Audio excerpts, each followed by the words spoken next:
Sekarang pada kajian hari ini kita akan membahas tentang hukum-hukum yang berkaitan dengan ruqyah atau suwu, ruqyah, suwu, jampi-jampi, guna-guna. Kemudian tamimah itu bisa tangkal atau ajimat ya, azimat, atau juga tiwalah itu pengasihan, dan masalah-masalah lain yang berkaitan.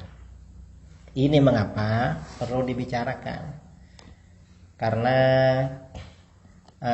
ini sebagian umat Islam, yaitu kalangan Wahabi, mengharamkan secara mutlak yang namanya ruqyah, kemudian azimat atau tangkal, kemudian juga pengasihan, diharamkan secara mutlak. Padahal itu berdasarkan hadis-hadis yang diriwayatkan oleh para ulama dalam Sahih Bukhari, Sahih Muslim, kemudian juga Sunan Abi Dawud dan lain-lain. Dalam hadis-hadis itu ada dua versi. Versi pertama, ada hadis yang versi pertama menyatakan bahwa ruqyah, kemudian juga jimat atau azimat, kemudian pengasihan itu secara mutlak syirik. Sementara di sisi lain Rasulullah SAW juga menganjurkan ruqyah, bahkan membolehkan para sahabat melakukan ruqyah. Dan sebagian sahabat juga memakai azimat. Nah, dari sini ini perlu dijelaskan secara tuntas tentang hukum ruqyah. Pertama yang kita bicarakan hadis. Ada hadis ya. Hadis riwayat Imam Abu Dawud, Ibnu Majah dan Imam Ahmad. Hadis ini sahih. Redaksinya di dalam Sunan Abi Dawud, hadis nomor 3883. Di situ dikatakan, An Abdullah bin Mas'ud, dari Abdullah bin Mas'ud qala, sami'tu Rasulullah sallallahu alaihi wasallam yaqul, Rasulullah sallallahu alaihi wasallam bersabda, innar ruqa wat tamaima wat tiwalata syirkun. Sesungguhnya ruqyah, kemudian juga tamimah atau azimat dan tiwalah adalah syirik. Ini. Nah, ini yang pertama. Yang dimaksud ruqyah yang syirik ini maksudnya ruqyah bagaimana? Ruqyah yang syirik ini memang ruqyah yang isinya memang kesyirikan, dan itu sebagian ruqyahnya jahiliyah. Tapi tidak semua ruqyah jahiliyah. Kadang ruqyah jahiliyah itu tidak mengandung kesyirikan, maka itu boleh. Kemudian tamimah. Tamimah ini artinya manik-manik atau semacam kalung atau apa yang dikalungkan oleh orang-orang Arab kepada anak-anak mereka agar tidak terkena penyakit ain. Ini namanya tamimah. Kemudian ada tiwalah. Kalau tiwalah apa? Kalau tiwalah ini seperti diriwayatkan ya dalam Sahih Ibnu Hibban dan Mustadrak Al-Hakim, tiwalah ketika Abdullah bin Mas'ud menyampaikan innar ruqa wat tamaim wat tiwalah syirkun. Sesungguhnya ruqyah, suwu atau jampi-jampi, guna-guna, mantra-mantra, kemudian jimat-jimat dan pengasihan itu syirik. Orang-orang bertanya kepada Ibnu Mas'ud, ya Aba Abdurrahman, hadhi tamaim war ruqa qad arafnaha famat tiwalah. Ini tamimah dan ruqyah kami sudah tahu. Nah, tiwalah ini apa? Apa yang dimaksud tiwalah? Kata beliau, tiwalah syai'un tasna'uhun nisa yatahabbabna bihi ila azwajihin.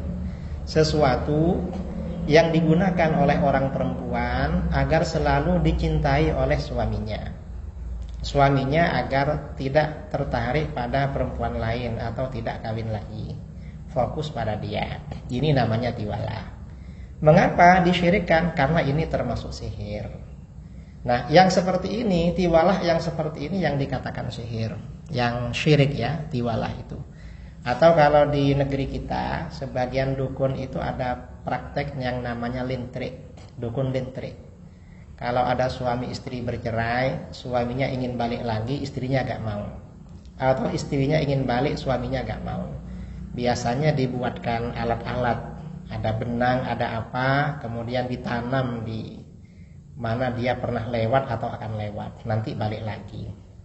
Itu namanya tiwalah. Itu termasuk sihir dan syirik. Nah, kemudian pengasihan ini tidak semuanya syirik. Karenanya di dalam kitab Syarah Sunan Abi Dawud, karangan Imam Ibnu Raslan ya, beliau wafat tahun 844 Hijriah. Ini juz 15 halaman 608. Beliau mengatakan, fa amma ma tatahabbabu bihil mar'ah ila zawjiha min kalamin mubahin kama yusamma al-ghanja kama fi tafsir qaulihi ta'ala urban atsraba ayil urub al-mutahabbibat ila azwajihin wa ma talbasuhu tataqarrabu bihi ila mahabbatihi idza kana mubahan wa kama tat'amuhu min aqarin mubahin akluhu aw ajza'i hayawanin ma'kulin mimma yu'taqadu annahu sababun ila mahabbati zawjiha bima awda'allahu ta'ala fihi minal khasisati bi takdirillahi ta'ala la annahu yaf'alu dzalika bi dzatihi fadh-dhahiru anna hadza jaiz.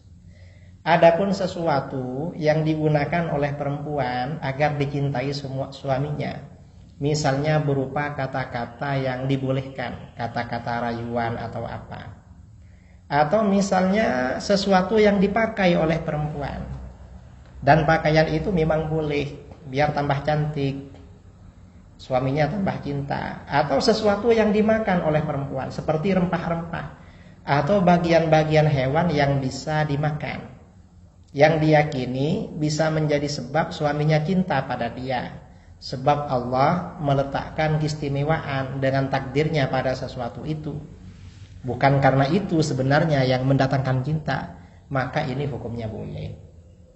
Jadi ada pengasihan suami istri itu yang dibolehkan, itu ada memang.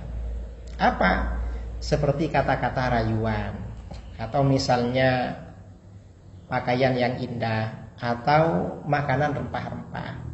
Kalau rempah-rempah ini biasanya yang menarik cinta orang lain itu melati.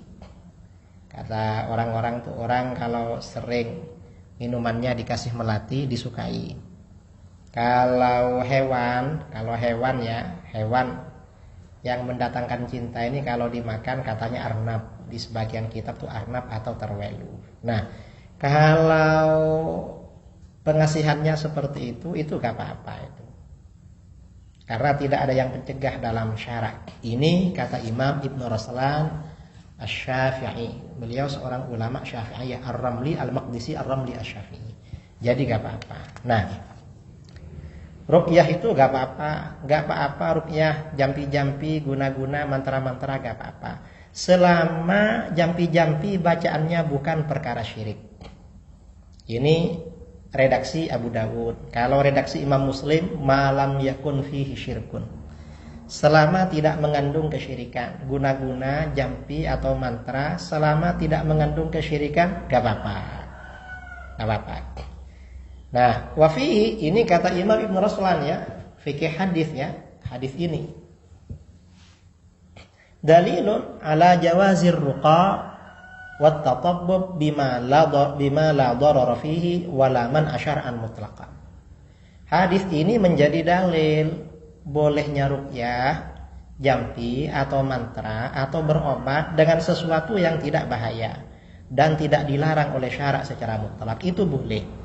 Wa in kana bi ghairi asma'illahi ta'ala wa kalamihi.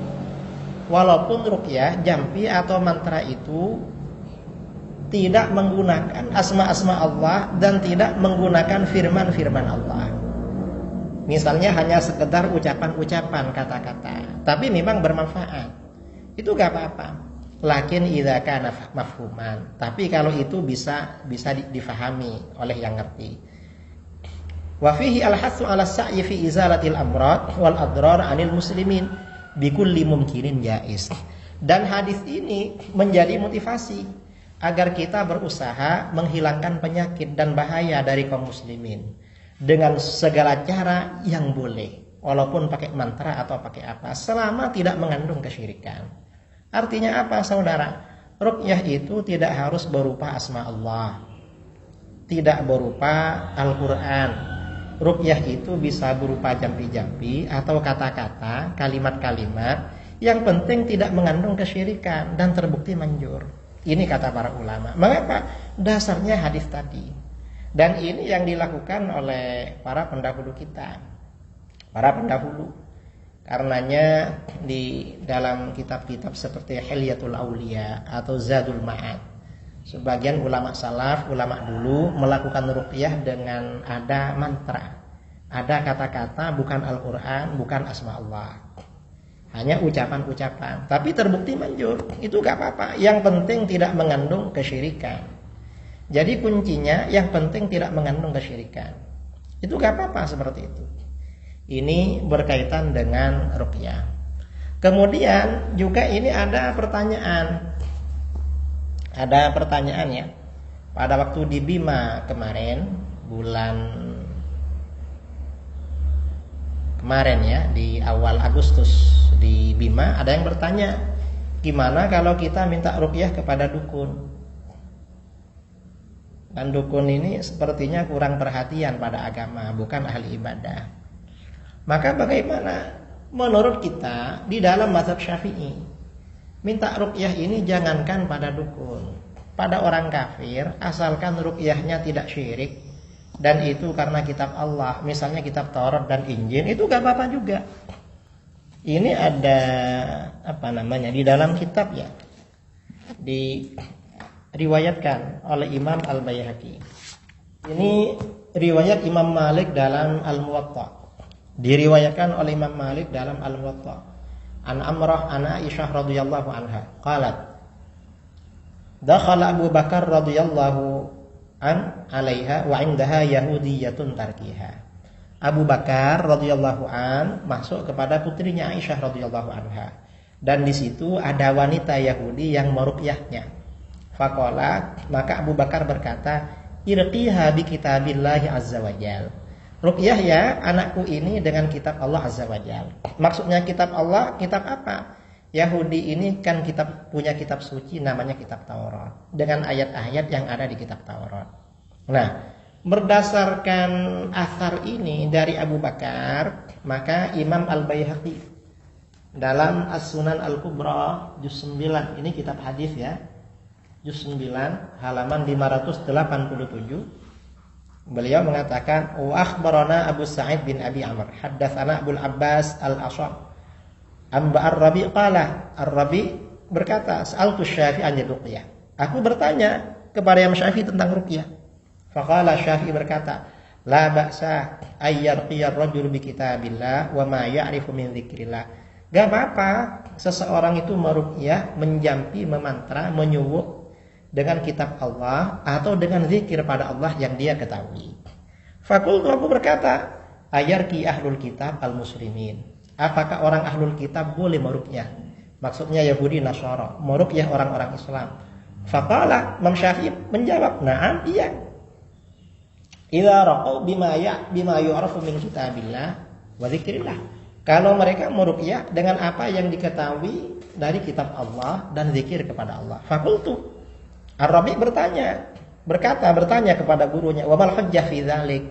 Apa dalilnya boleh minta ruqyah kepada orang ahlul kitab? Faqala ghairu hujjah. Dalilnya lebih dari satu, bukan cuma satu. Wa amma riwayatu swahibina wa swahibik. Adapun riwayat teman kami dan teman kamu, fa inna Malikan akhbarana. Imam Malik cerita pada kami dalam kitab Al-Muwatta. Ya, riwayat dalam kitab Al-Muwatta. Fa inna Malikan akhbarana an Yahya bin Sa'id an Amrah binti Abdurrahman anna Abu Bakar radhiyallahu an dakhala ala Aisyah wa hiya tashtaki wa yahudiyyatun tarkiha. Dari Amrah binti Abdurrahman bahwa Abu Bakar radhiyallahu an masuk ke rumah putrinya Aisyah. Aisyah sedang sakit demam dan di situ ada wanita Yahudi yang melakukan ruqyah. Qala Abu Bakar berkata, irqiha bi kitabillah. Lakukan ruqyah pada putriku dengan kitab Allah. Artinya apa? Minta ruqyah kepada seorang muslim, apakah dia ini ustadz, kiai atau dukun. Asalkan ruqyahnya memang dari kitab Allah atau zikir pada Allah, bukan kesyirikan. Itu gak apa-apa. Atau ya kembali kepada tadi itu, ruqyahnya ini ya jampi atau mantra yang tidak mengandung kesyirikan, itu gak apa-apa. Ini masalah ruqyah. Nah, kemudian masalah jimat, masalah tamimat.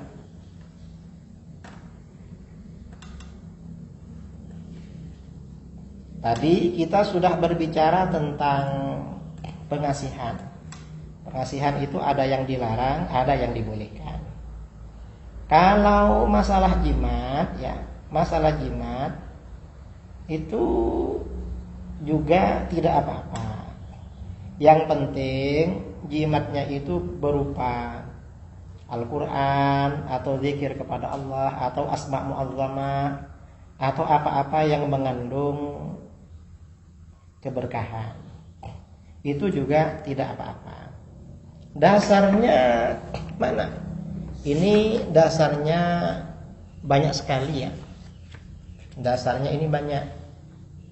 Di antaranya ada hadis ya yang diriwayatkan oleh Syekh Ibnu Taimiyah. Syekh Ibnu Taimiyah meriwayatkan di dalam kitabnya Al-Kalimut Thayyib. Juga muridnya Syekh Ibnu Taimiyah, yaitu Ibnu Qayyim al-Jauziyah, Imam Ibnu Qayyim al-Jauziyah, juga meriwayatkan di dalam kitabnya Al-Wabilus Sayyib.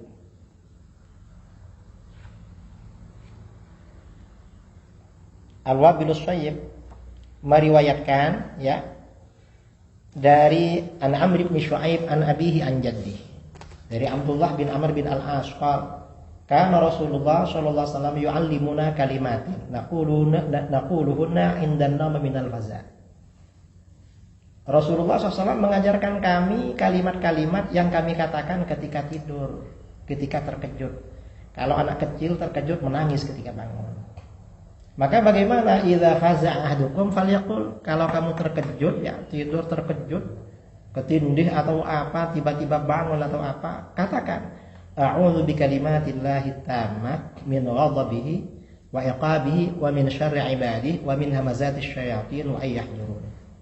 Nah, kemudian wa kana Abdullah bin Amr yu'allimuha man balagha min bani ay yaqulaha 'inda naumi. Abdullah bin Amr mengajarkan doa ini, kalimat ini pada anak-anaknya yang sudah baligh agar membacanya ketika akan tidur. Wa man lam yablugh, anaknya yang belum baligh, katabaha summa 'allaqaha fi unuqih. Untuk anaknya yang belum baligh, biasanya beliau tulis ini lalu dikalungkan ke lehernya. Tadi doa ini ditulis, dan kami ya beberapa kali pernah kedatangan orang karena anaknya masih kecil nangis terus malam-malam, kami tuliskan ini suruh kalungkan, dan biasanya agak nangis lagi itu. Ini jimat. Artinya apa? Ini nggak apa-apa sebenarnya. Nah, penulisan jimat ini nggak apa-apa, dan ini dibolehkan oleh para ulama, dan ini juga difatwakan oleh para ulama kita ya, telah memfatwakan masalah itu. Jimat-jimat ini sudah difatwakan. Nah, kemudian ada juga pertanyaan ya tentang aufak, ilmu aufak atau wefik. Aufak itu artinya ya rumusan-rumusan angka yang dibuat jimat. Itu sebenarnya bagaimana? Ini sama dengan yang tadi di dalam kitab Al-Fatawa Al-Hadithiyah karangan Imam Syekhul Islam Ahmad Syihabuddin Ibn Hajar Al-Haytami. Ini halaman 25. Beliau mengatakan wasu'ila radhiyallahu anha ma hukmu ilmil aufak. Beliau ditanya bagaimana hukumnya ilmu aufak. rumusan angka-angka yang dijadikan jimat. Fa'ajaba fasahallahu fi muddati. Beliau menjawab, semoga Allah melapangkan masanya. Ketika masih hidup ya. Ilmul awfaq la mahdzura fihi inistu'mila li mubahin. Ilmu awfaq itu gak apa-apa, boleh kalau digunakan untuk hal yang dibolehkan. Misalnya ketika yang dicontohkan oleh Imam Al-Ghazali dalam Al-Munqidh min ad-Dhalal, awfaq ini ketika seorang istri mau melahirkan, biar gampang keluarnya, dibuatkan seperti itu, gak apa-apa. Faqad nuqil 'anil Ghazali wa ghairihi al-i'tina'u bihi. Telah dinukil dari Al-Ghazali dan lainnya perhatian terhadap ilmu awfaq. Bahkan ada kitab awfaq yang dinisbatkan kepada Imam Al-Ghazali. Entah itu benar apa enggak. Wa kadzalika hukiya li an syekhina Syekhul Islam Zakaria Al-Ansari, saqallahu ahda. Annahu juga diceritakan dari guru kami Syekhul Islam Zakaria Al-Ansari, annahu kana yuhsinuhu wa anna lahu fihi mu'allafan nafisan. Bahwa guru saya ini pandai ilmu awfaq dan beliau punya karangan yang bagus soal ini. Yang penting tujuannya untuk yang dibolehkan. Amma idza stu'ina bihi ala haram fa innahu yakunu haraman. Kalau jimat yang dari awfaq ini digunakan untuk perkara haram, misalnya biar tetangganya cerai sama istrinya, atau misalnya biar warung punya tetangganya gak laku, itu kan haram namanya. Kalau digunakan untuk perkara haram, ya haram juga. Idzil wasail hukmul maqasid. Karena wasilah itu tergantung tujuan. Tergantung tujuan. Nah, ini saudara-saudara keterangan tentang ruqyah ya, tentang mantra, jampi-jampi, kemudian juga pengasihan dan azimat. Artinya apa? Semuanya tadi, semuanya kalau mantra, jampi-jampi itu dari Al-Qur'an atau dari asma Allah atau dari ucapan-ucapan yang tidak mengandung kesyirikan, itu gak apa-apa. Bahkan dianjurkan oleh Rasulullah SAW untuk dilakukan kalau ada saudara kita yang terkena masalah, yang terkena sakit atau apa, biar lepas dari permasalahannya. Itu yang pertama. Yang kedua, kalau mantra atau jampi atau azimat itu mengandung kesyirikan, maka itu yang tidak boleh. Itu tidak boleh saudara. Itu yang kedua. Kemudian masalah pengasihan. Pengasihan itu kalau pengasihan ala jahiliyah, jadi seorang perempuan agar dicinta suaminya pakai jimat yang biasanya, itu termasuk sihir dan itu hukumnya haram. Ini seperti yang dilakukan oleh para dukun lintrik itu. Kalau bukan itu, kalau pengasihan yang bukan sejenis itu, contohnya seperti apa? Seperti ngasihan menggunakan doa ya, doa kepada Allah atau doa kepada Allah secara langsung lah, itu gak apa-apa karena memang ada dasarnya. Berdoa agar disenangi banyak orang itu ada dasarnya dalam Al-Quran dan hadis. Itu gak apa-apa. Seperti doanya Nabi Ibrahim agar anak cucunya yang ada di tanah suci dicintai oleh orang-orang itu, disenangi, itu gak apa-apa. Atau pengasihan itu gak apa-apa ya, pengasihan pakai doa-doa itu. Karenanya memang para ulama, para kiai itu punya doa-doa agar disenangi jamaah. Itu gak apa-apa, ada dasarnya. Saya kira ini ya hukum masalah jimat, kemudian ruqyah, mantra, dan hukum tentang pengasihan yang perlu dijelaskan seperti diterangkan oleh para ulama dalam kitab-kitab fikih dan mengambil dari keterangan di dalam hadis-hadis sahih. Saya kira seperti itu. Assalamualaikum warahmatullahi wabarakatuh.